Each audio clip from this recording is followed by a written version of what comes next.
Curious George flies a kite.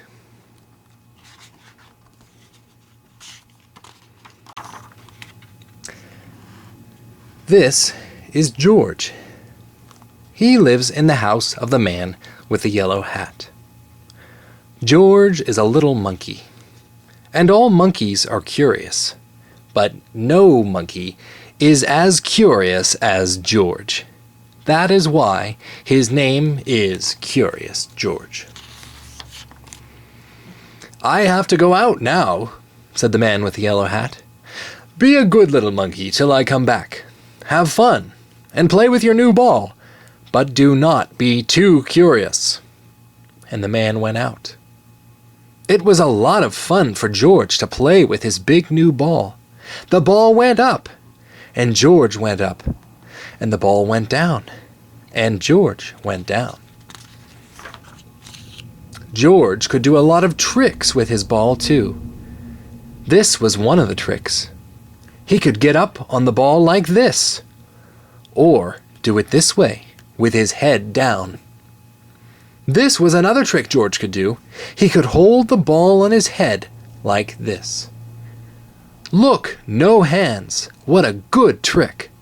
But where did the ball go? George ran after it. The ball had gone into another room.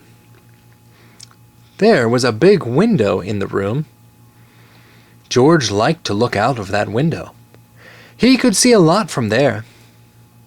He let the ball go and looked out. George could see Bill on his bike and the lake with a boat on it.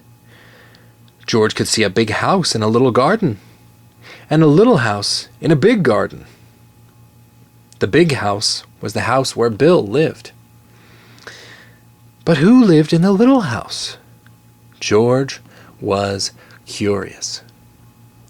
Who could live in a house that was so little?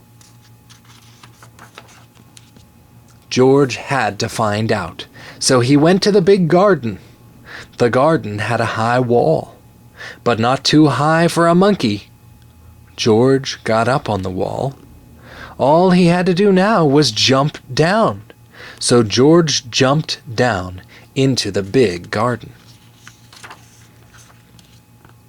Now he could take a look at the little house.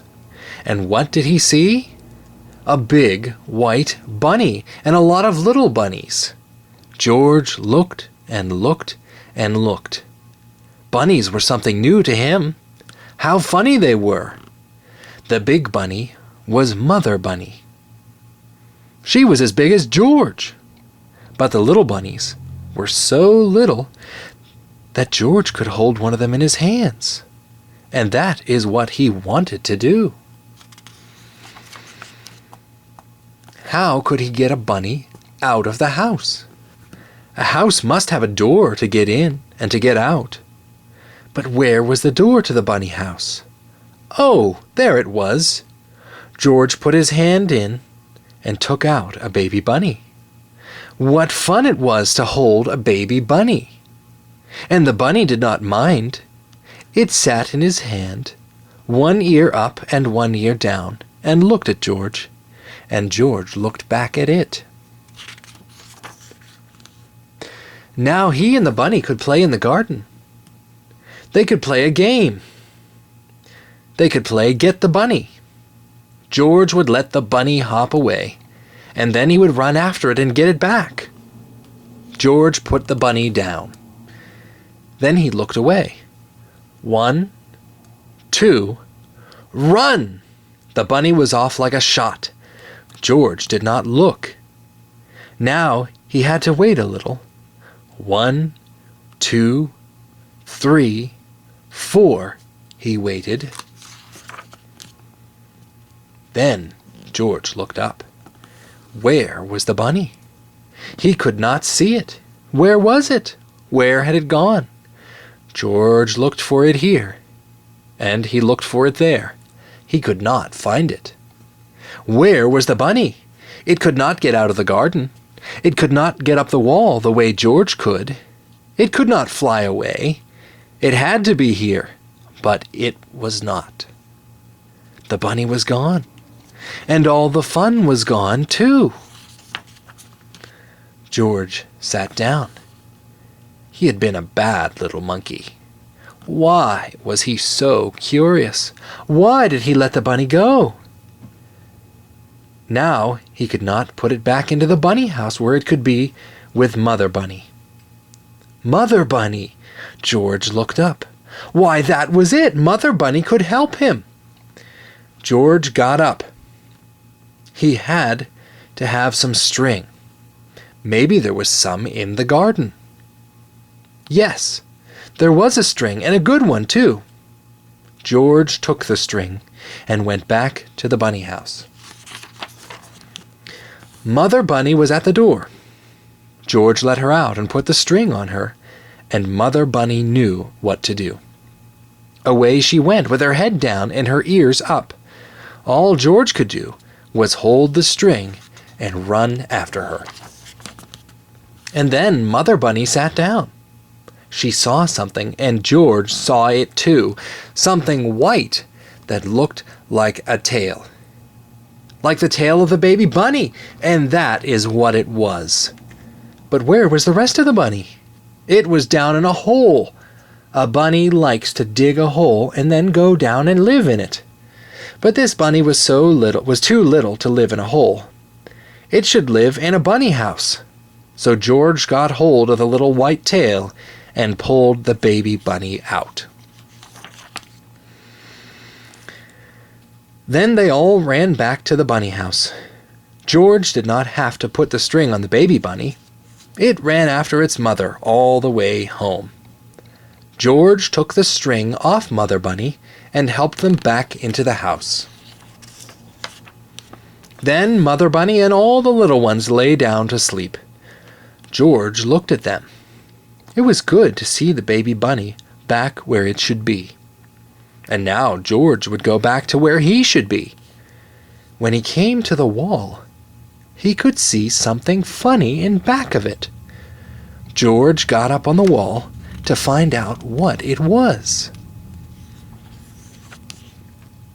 He saw a long string on a long stick. A fat man had the long stick in his hand. What could the man do with a stick that long? George was curious. The fat man was on his way to the lake, and soon George was on his way to the lake too. The man took a hook out of his box, put it on a string, and then put something on the hook. Then the man let the string down into the water and waited. Now George knew. The string on the stick was to fish with. When the man pulled the string out of the water, there was a big fish on the hook. George saw the man pull one fish after another out of the lake till he had all the fish he wanted. What fun it must be to fish! George wanted to fish too. He had a string. All he needed was a stick, and he knew where to get that. George ran home as fast as he could. In the kitchen, he took the mop off the kitchen wall. The mop would make a good stick. Now George had the string and the stick. He was all set to fish. Or was he? Not yet. George had to have a hook, and on the hook something that fish like to eat. Fish would like cake, and George knew where to find some. But where could he get a hook? Why, there was a hook for the mop on the kitchen wall. It would have to come out. With the hook on the string, and the string on the stick, and the cake in the box in his hand, George went back to the lake.